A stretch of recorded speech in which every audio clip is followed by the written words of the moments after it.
The Flightline OV-10 Bronco holds true to its full-scale counterpart. Just like the original, it's stable, maneuverable, and slow. The full-scale, and I quote, required a radar in its tail to prevent her from being overtaken by thunderstorms. The good news, though, is that if you're over the age of 80, you should have no problem chasing her down if you forget to enable your throttle cut.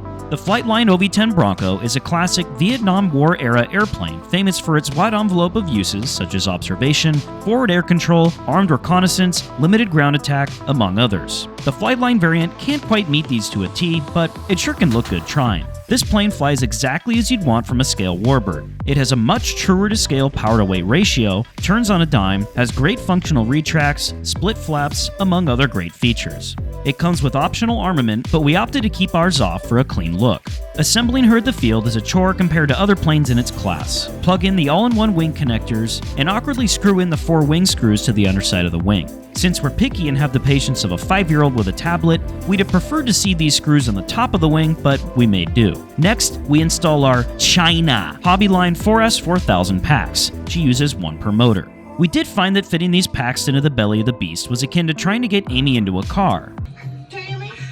Before our initial flight, we verified the battery location by checking the CG with the included CG marks molded onto the bottom of the wings, which is a great touch. Finally, we dropped the gear, set the flaps to a midpoint takeoff setting, and taxied on out. One thing we really did like about this plane was the more scale to power-to-weight ratio that she has. It made the takeoff rolls feel much more scale and not stupidly short like the most insane power-to-weight ratios that we're used to on a lot of other RC models. Oh boy. Oh. Stop it. Once she's ready to fly, simply gently increase back pressure and ease her into the air. Be sure not to yank too hard though, since this plane is a little heavier and doesn't have gobs of excess thrust as we'd mentioned. This was fun for us because it felt much more like flying a full-scale airplane, as you can't just power out of any mistake that you make. We also messed with doing takeoffs with the flaps fully up and at a landing setting, and, as expected, the flaps up setting gave significantly longer ground rolls while the landing flap takeoffs greatly reduced the ground roll. Use what you prefer based on your flying field and conditions. We had no issues taking her off in the grass or on hard surfaces either. Once airborne, we first tried out some upset flight testing up high, doing some clean, dirty, and accelerated stalls. The clean stalls were most aggressive, while the dirty stalls with gear and flaps down were least prone to any bad tendencies such as a wing dropping. As is taught in full scale, landing gear being down can act as longitudinal stability, which is our best guess as to what made it more stable in this configuration. Think keels on a boat. Interestingly, with power on stalls, we'd end up with full up elevator input and the plane would sit there in high alpha without biting. This was a fun one. We also tried accelerated stalls, but since she has a pretty nose-heavy CG by default, it was nearly impossible to get it to brake even with abrupt full up elevator inputs. In high bank turns with the wing loaded though, it would sometimes gently drop a wing. No biggie. One thing we did notice with this bird was that while she didn't have much adverse yaw, as we expected, she didn't handle bumpy air very well. There was some Dutch roll tendency in the bumps, which led to some folks questioning if we were overcorrecting in flight, but it was purely aircraft induced, or we like to think so.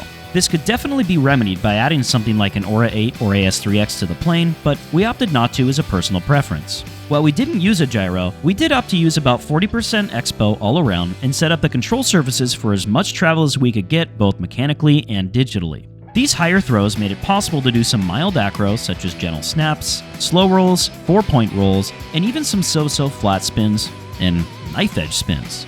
Inverted flight required quite a bit of down elevator, partially due to the nose-heavy CG, but it was fun nonetheless.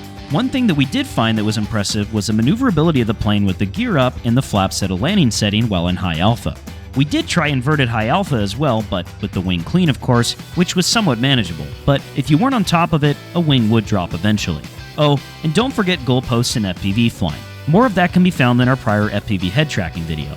Anyway, before we get set up to land, let's take a quick look at how the assembly went. The Flightline Bronco isn't as turnkey as some E-flite or FMS models these days, but no worries. Taking the time to install push rods and such wasn't a big deal, and it made it quicker to do our mods for more mechanical travel as well. If we're being honest, the reason motion planes don't come more assembled is likely because the factory workers are spending all that extra time watching Cletus McFarlane videos. There was glue required for a couple pieces to attach to the fuse, but the rest of the build was entirely screwed into place. The total assembly took about 2 hours from box to flight ready. As a personal preference, we opted to solder on IC5 connectors to the ESCs since our 4S packs were set up with these. We also used our favorite UMA grip for the battery tray. For our receiver, we used a Spectrum AR8000. The plane has some nice scale LED lighting that adds a great touch. Our only complaint with the build, though, was getting the massive rat's nest of cables into the fuse. It ended up working out, but it took some patience to guide everything in and plug stuff into the flight board and then into the receiver. There's no easy way to reach back into the fuse to do this. Otherwise, we had no issues with the assembly. Now that the excitement is over after flying up to the end of an impressive 10-minute flight timer on the throttle, it's time to set up to land. Drop your awesome scale trailing link retracts and get ready for an approach. The Flightline Bronco lands a scale as it takes off, and for this reason, it's important to remember to fly a stable approach since powering out of mistakes isn't as easy with this bird. You can opt to land with no flaps, mid flaps, or landing flaps, but whichever you choose, set up your approach appropriately. No flaps to mid flaps, get stable and slow earlier, otherwise you'll eat up the entire runway. Keep your nose down a bit on final, and round out and flare as you would a trainer. With landing flaps though, the Bronco slows down nice and quick, so you can wait a little later to get stabilized.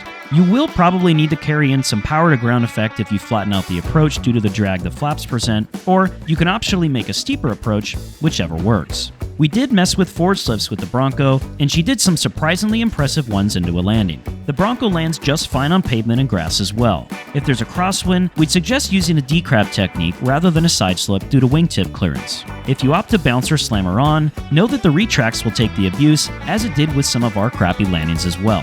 This is a high-quality model. It's just that, for us, it's a bit boring, since we normally prefer planes that will do everything under the sun. There's nothing wrong with her, it's just the nature of the beast. I meant toy-sized military airplane. Yeah, you get the idea. She's designed as and flies as a scale warbird. End of story. Either way, if you enjoyed this video, go ahead and give it a thumbs up. Or, if you think that Motion's next release should be a flying model of Cletus McFarland, go ahead and subscribe.